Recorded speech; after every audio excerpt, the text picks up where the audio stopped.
As the memes have hilariously showed, Lightyear is supposedly the movie that Andy went to go see in 1995, and he loved it so much that he just had to have the Buzz Lightyear toy that he got in the original Toy Story film. And believe me, picturing that title card in front of something other than this, like Flesh Gordon or Orgasmo, is about the funniest thing I got out of this movie. That and a lot of other critics saying the same thing, which is, so, this is Andy's favorite movie, huh? Okay. Look, I know I'm about to sound like an asshole and like a grown man who went to go see Lightyear at 3 in the afternoon on a Thursday, but they really should have not put that title card at the beginning, because it opens up a whole host of problems with this. And really, I could forgive a lot of those problems if the movie did feel like something special, if it was funny enough, hell, even if it were campy enough. But it's not, so all I'm left with is thinking about how this movie doesn't make sense. That being said, I was also thinking, okay, if I was Andy's age and not 40, what would I think of this movie? Would I love it as much as he did? Honestly, if I was Andy's age 25 or 30 years ago and I saw this, I probably would have thought it was fine and went about my day, because the movie doesn't have enough personality or charm to it for it to have stayed in my memory that long. Even now, I struggled to remember a lot of this when I left the theater.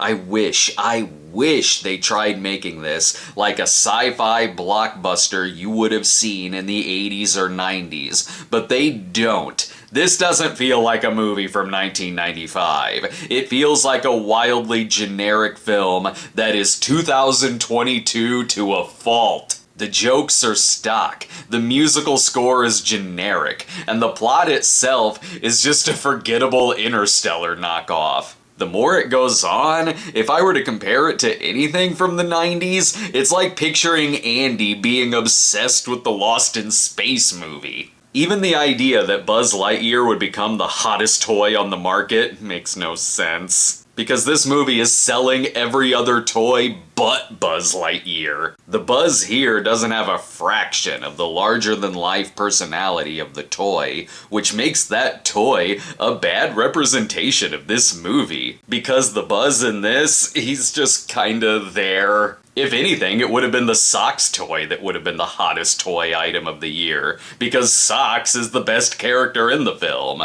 I wish it was just a Buzz and Socks movie, since the other characters here, they try hard to make them overshadow Buzz, to the point to where Buzz really isn't even that heroic in this, and he constantly needs saved all the time. And that's a bummer, because it makes Andy's obsession with this character, again, make no sense. And the squad that's with him through the movie sucks. They are one-note, one-joke characters, and this movie drives those one jokes right into the ground. There's way more interesting things they do with Zurg, but that comes extremely late into the movie when we've already wasted too much time with these stupid jokes from these forgettable-ass characters. But even what they do with Zurg is like a retcon to what we already knew about these characters, but at least the movie was trying to be deep for a few minutes, even if they rush it. And Chris Evans is good here, but I'm sorry, it is kinda distracting that it's not Tim Allen.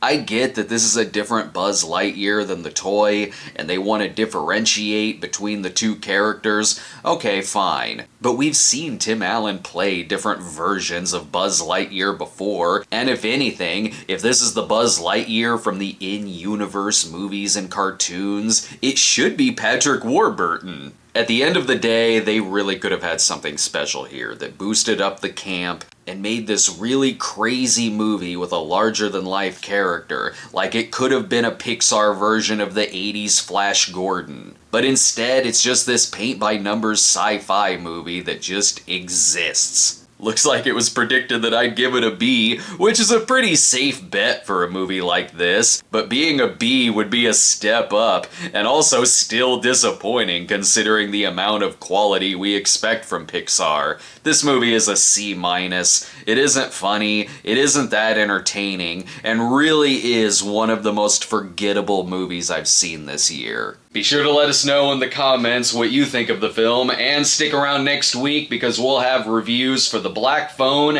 and Elvis, and we'll see you next time.